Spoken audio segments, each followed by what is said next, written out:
Bismillahirrahmanirrahim. Assalamualaikum warahmatullahi wabarakatuh. Waalaikumsalam warahmatullahi Waalaikumsalam warahmatullahi wabarakatuh.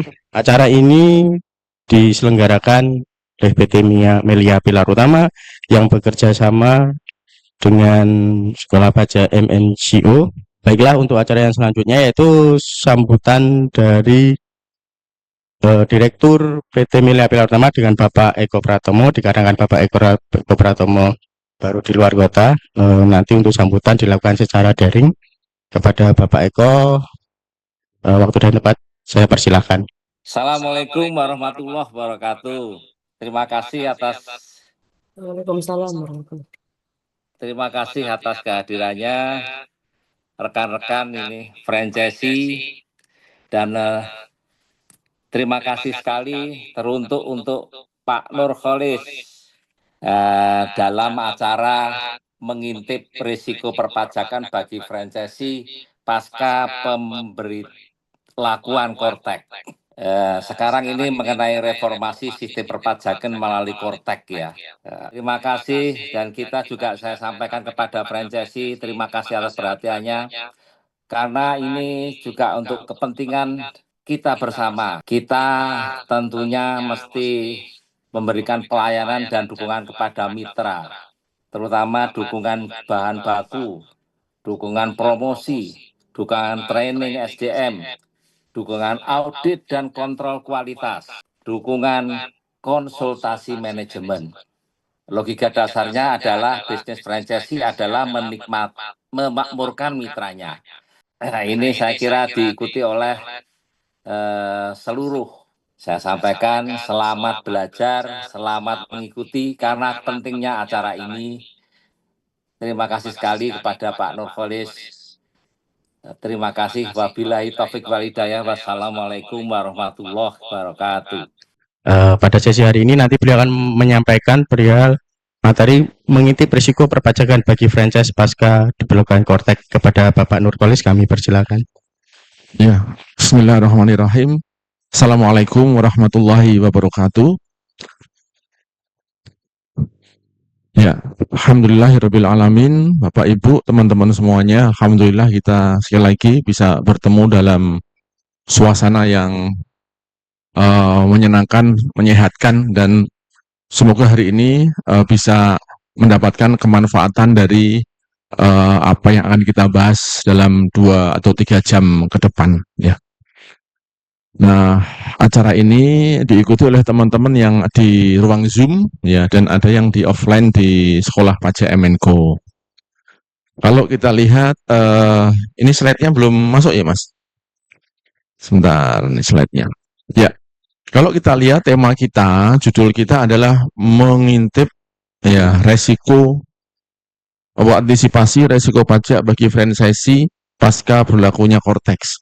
Atau tadi judulnya ya sama saja, mengintip resiko perpajakan. Setelah diintip, kemudian kita harus bisa mengantisipasi. Jadi kenapa kita baru mengintip gitu ya? Kita belum bukaan semuanya. Karena kalau kita buka semuanya nanti butuh waktu yang agak panjang, dan itu nanti tidak menyenangkan gitu ya. Karena pajak itu isinya adalah kewajiban, dan kewajiban. Nah, karena ini sudah penetapan oleh pemerintah yang mau nggak mau kita harus menghadapi. Nah, supaya tidak timbul resiko maksimal, masalah-masalah masa depan, resiko sanksi-sanksi perpajakan, maka kita harus intip dulu apa yang akan dilakukan oleh kantor pajak. Lalu mengantisipasi bagaimana agar resiko itu tidak timbul pada kita.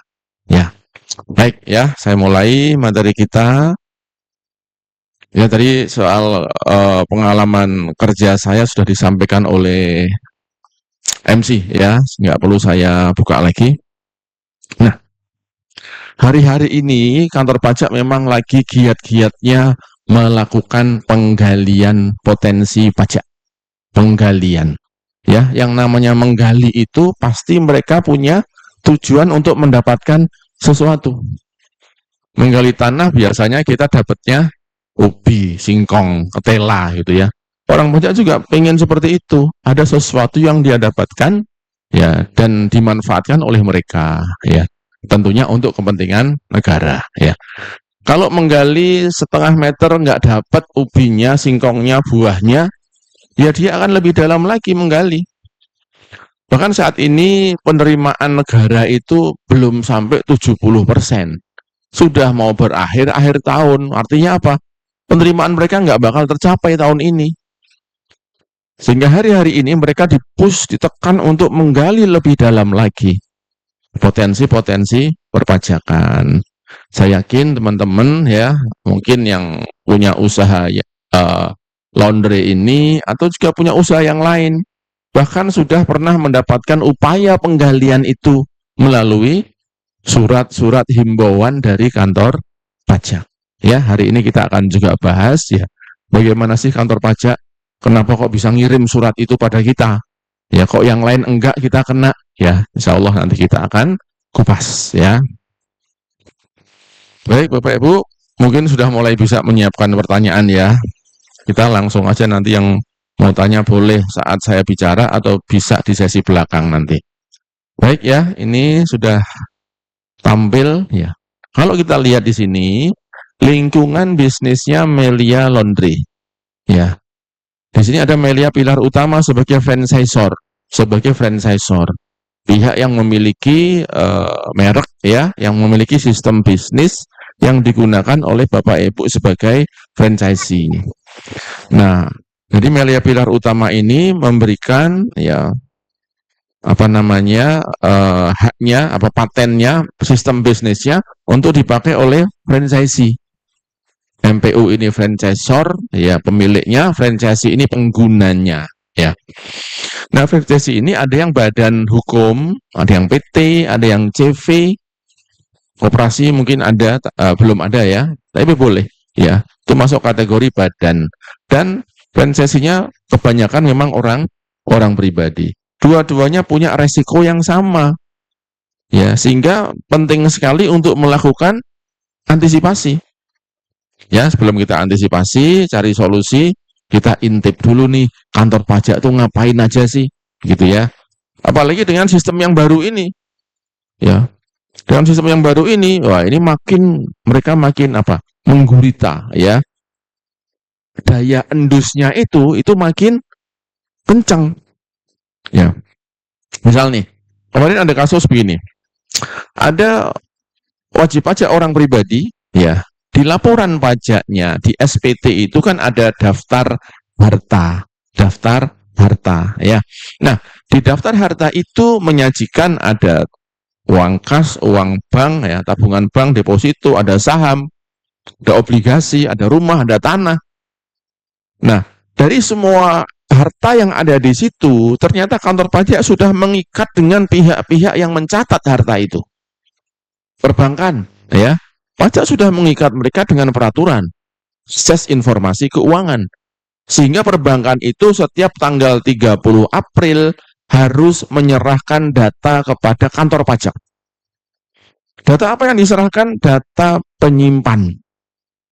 Yang simpanannya kalau orang pribadi 1 M ke atas. Itu yang dilaporkan oleh bank. Ya. Maka 1 M ke atas ketika kita punya tabungan di situ, pajak langsung tahu. Kantor pajak langsung tahu. Nah, ketika di SPT kita nggak memunculkan rekening itu yang jumlahnya 1.200.000 misalnya, 1 M lebih, maka kita pasti akan dapat surat di situ. Ya. Ada orang punya rekening misalnya, rekeningnya 5 nih misalnya. Tapi yang masuk SPT cuma 3, yang 2 nggak masuk. Ini juga nanti akan kena teguran atau himbauan dari kantor pajak. Kalau bank itu ngasihnya hanya saldo 1 M ke atas untuk orang pribadi. Tapi OJK ternyata juga memberikan data. Kalau OJK nggak ada batasannya. Berapapun saldonya OJK kasih. Ya, tapi hanya saldo. Orang khawatir nih, mutasinya bagaimana Pak? Orang pajak tahu apa enggak? Kalau mutasi, kantor pajak tidak punya data. Datanya hanya saldo saja. Ya maka banyak orang yang kemudian sebelum tanggal 31 Desember, rekeningnya sudah dikuras, sudah diambil. Sehingga nggak kedetek. Ada yang seperti itu. terutama bagi teman-teman orang-orang yang belum melaporkan secara full yang dilaporkan kantor pajak. Ya, karena ada kekhawatiran ketahuan, dia tarik. Nanti Januari tanggal 2 dimasukkan lagi. Ya, ada yang seperti itu. Ya, tapi kalau kita lapornya sudah penuh semuanya, tidak ada masalah. Mau dilaporkan silakan. Wong kita juga sudah bayar pajak juga, gitu ya. Itu rekening bank. Ya, yang kedua nih, selain bank, kantor pajak atau pemerintah juga mengikat instansi yang lain yang mengelola data keuangan. Koperasi juga sama. Oh, berarti kalau bank nggak tarik masuk koperasi, sama saja. Koperasi juga diminta untuk melaporkan. Ya. Berarti masuk asuransi aja. Asuransi juga sama. Jadi semua yang ngurusi keuangan, entitas-entitas itu dikenai kewajiban untuk melaporkan ke kantor pajak. Nah, jadi kalau kita mau mengamankan biar nggak ketahuan, ya hanya kas saja yang aman begitu ya. Saya pernah mendapatkan wajib pajak yang karena apa namanya ya, nggak bisa bergerak ya, gara-gara dia menyimpan uang itu dalam bentuk rupiah sampai puluhan miliar itu rupiah, di atas 50 M itu rupiah tunai. Ya, dan karena dia ingin meyakinkan saya, ya dia videoin tuh uangnya numpuk-numpuk di meja tuh. Waktu itu kan ada teks amnesti ya, karena dia khawatir, dia bingung uang ini kalau mau belanja, mau beli rumah ketahuan, ya, mau beli emas ketahuan, mau beli mobil ketahuan, bingung, nggak diapa-apain akhirnya, punya duit banyak nggak bisa nikmati, gitu ya. Kalau belanja konsumsi di pasar nggak ketahuan, tapi nggak habis-habis tuh puluhan miliar. Akhirnya dia ya sudah Pak Nur, saya nyerah, saya akan ikut teks amnesti, uang ini diamnestikan. Waktu itu. Nah setelah diamnestikan maka uang ini sudah menjadi uang yang bersih, pajak nggak akan ngejar-ngejar lagi, dia bisa beli rumah, beli mobil, beli tanah dan seterusnya. Ya. Kemudian kita jual beli tanah, kita jual tanah, kita beli tanah, beli rumah, sama. BPN notaris diikat untuk memberikan data ke kantor pajak. Ya, properti, mobil juga sama. Kita beli mobil baru, ya kalau bekas pajak nggak akan di-tag. Ya, beli mobil baru, nama kita, Samsat itu wajib memberikan data ke kantor pajak. Jadi semua instansi itu diikat sama kantor pajak, sama pemerintah. Ya, ya tujuannya supaya ya kantor pajak bisa mengontrol nih ya, wajib pajak ini kekayaannya berapa, penghasilannya berapa, dan kewajiban pajaknya berapa, begitu ya.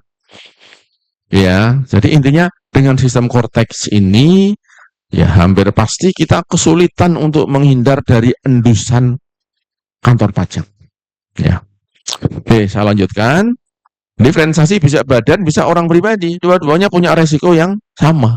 Ya, bukan berarti wah saya orang pribadi aja, gampang ngumpetnya, ya belum tentu. Kecuali semua serba cash gitu ya. Tapi orang akan repot sendiri, banyakan punya uang cash, tapi untuk belanja aset khawatir juga nanti, ya.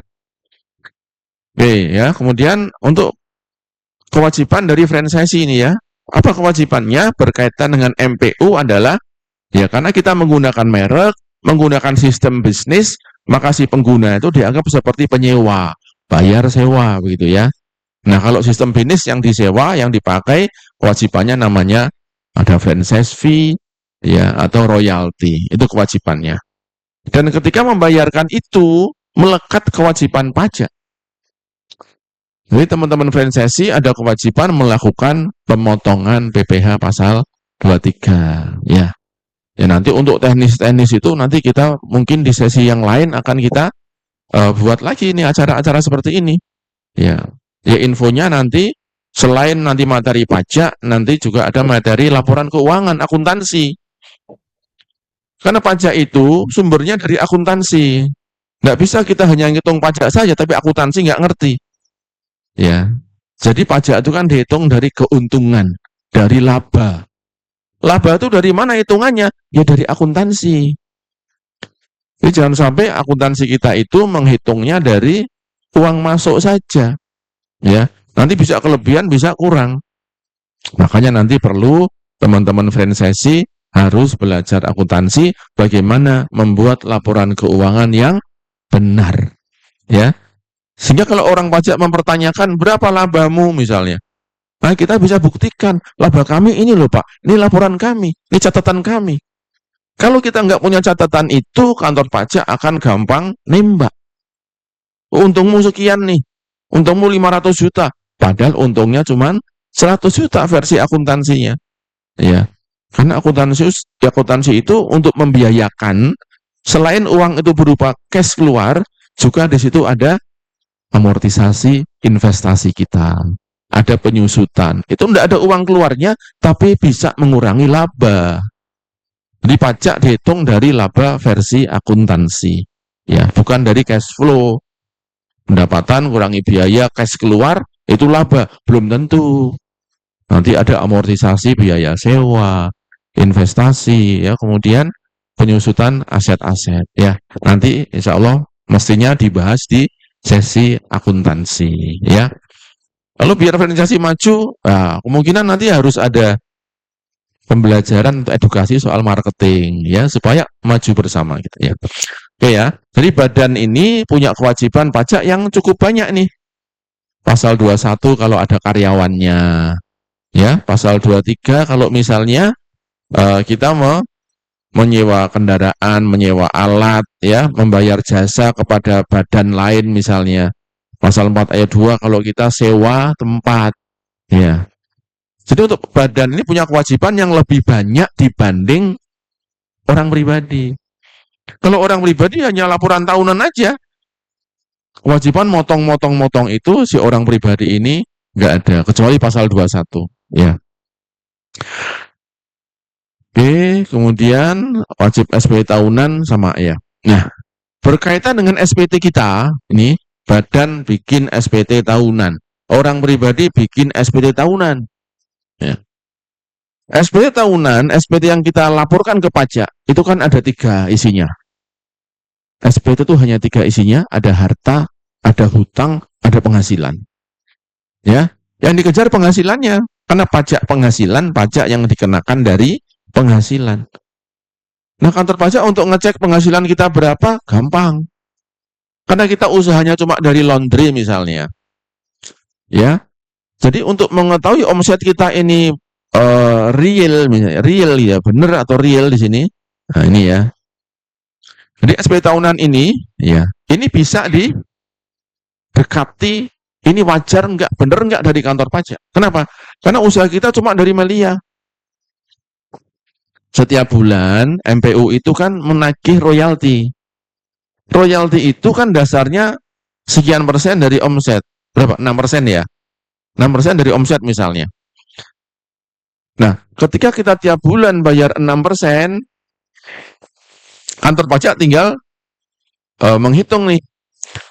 6% itu katakan yang kita bayarkan total setahunnya 10 juta. Maka omset kita berarti apa? 10 juta dibagi 6%. Itulah omsetnya. Kalau ternyata di SPT-nya itu masih di bawah itu, berarti akan ada pertanyaan dari kantor pajak. Wah, ini nggak benar nih SPT-nya. Ya, jadi dari aktivitas MPU saja kita bisa terdeteksi, oh laporan kita keliru ternyata. Karena belum melaporkan semua omsetnya. Gampang ngeceknya, ya. Oke. Yang kedua, kantor pajak juga melakukan nih ketika SPT sudah masuk, ini wajar apa enggak? Pak, izin Pak. Silakan Pak. Izin yang nomor 1-nya diulang sebentar Pak. Yang mana Pak? Tadi satu yang tadi. Yang slide ini? Bukan yang Bapak sebutkan. Oh. Ini kan mau penjelasan kedua nih, yang satu tadi. Selisih tadi omsetnya ternyata nggak segitu. Oke, nanti sampai Excel ya, biar lebih jelas ya. Ya. Oke. Kasih Pak. Bentar.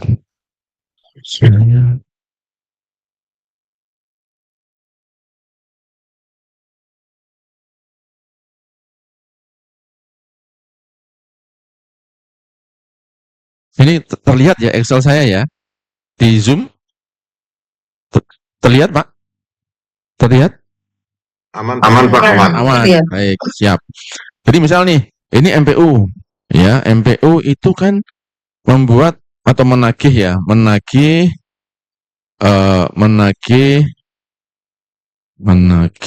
royalti gitu ya, royalti.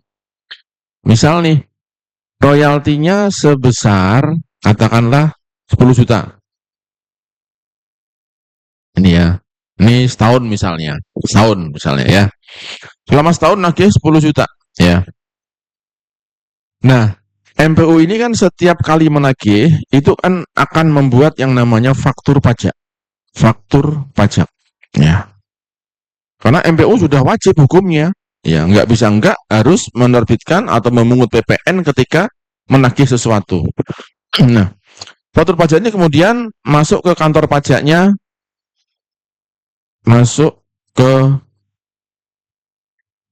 kantor pajaknya terdaftarnya MPU. Ya, kantor pajak Bantul misalnya ya, kita di Bantul soalnya nih. Nah, kemudian data yang masuk di kantor pajak Bantul ini akan terdeliver secara real time ya. Terkirim real time ke kantor pajaknya kita. Jadi ini franchisee ya, misalkan franchisee-nya A gitu ya. Nah, ini kantor pajak si A nih sekarang nih di sini. Nah, kantor pajak si A. Nah, itu misalnya ada di Semarang gitu ya, Semarang. Nah, jadi angka ini masuk ke kantor pajak Semarang nih, tempat kita terdaftar NPWP-nya. Oke. Nah, berarti kantor pajak Semarang mendapatkan data bahwa A bayar royalti sebesar 10 juta. Kantor pajak Semarang punya data ini. Nah, lalu orang pajak Semarang itu akan cari-cari info. Bisa dengan pura-pura mau jadi franchisee ke MPU. Ya, atau dia datang ke lokasi ini. Mas, ini royalti berapa persen toh? Tiap bulan bayarnya? Ya.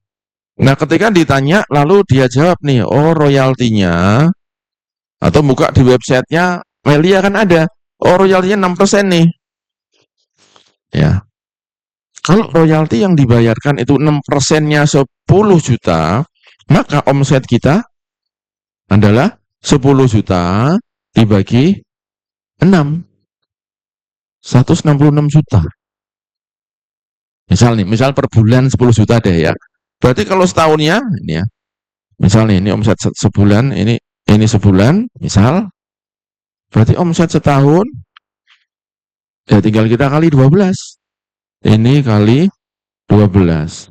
Nah, lalu orang pajak, kantor pajak Semarang ini akan ngecek di SPT kita. Kita kan lapor SPT ini, si franchisee ini. Lapor SPT tahunan. Di situ di laporan itu menyajikan omsetnya berapa, atau peredaran brutonya berapa, penjualannya berapa. Dia bilang 1M atau 1,2.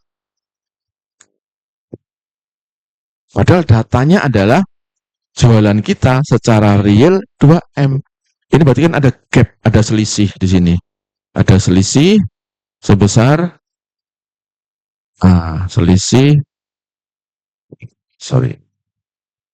sebesar 2M kurangi 1,2.